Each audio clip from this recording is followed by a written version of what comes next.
Hey everyone, welcome to this week's presentation on denominational diversity and why it's important. First off, I believe that diversity is an incredibly important thing to have in many different areas of life. It helps us take on problems using different perspectives and methodologies, and understanding diversity in general also helps us understand our fellow human beings more. When it comes to understanding the importance of denominational diversity in American history, there's a few themes that I think are important to mention. The first part of my discussion will break down how denominational diversity affected the colonization of North America, and another part of it will discuss why this diversity was beneficial, or just how it affected the colonies overall. When colonists came to the New World for the first time, they did so for a number of different reasons.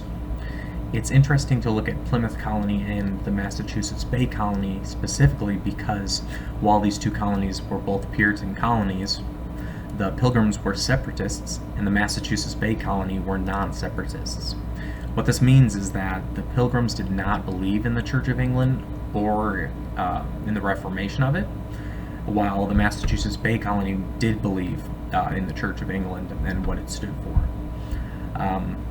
The Massachusetts Bay Colony saw themselves as a city on the hill, which meant that they wanted to be a shining example of what the Church of England meant to them in the New World. They wanted to kind of be an example of it for others to see in the New World.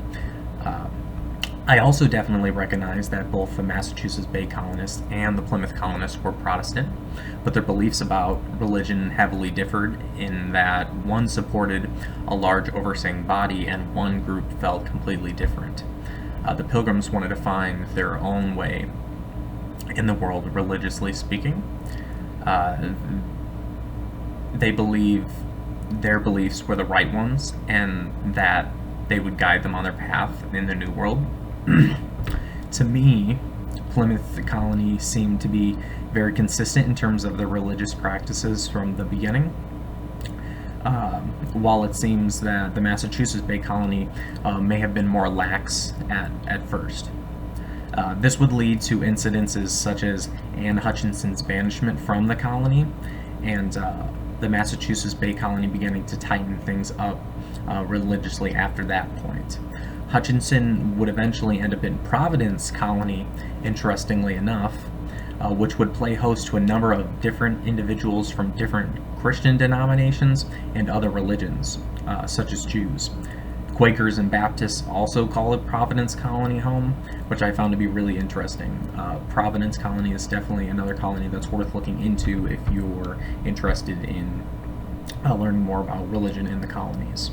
But thank you for taking the time to view my video this week, and best of luck to everybody in the rest of the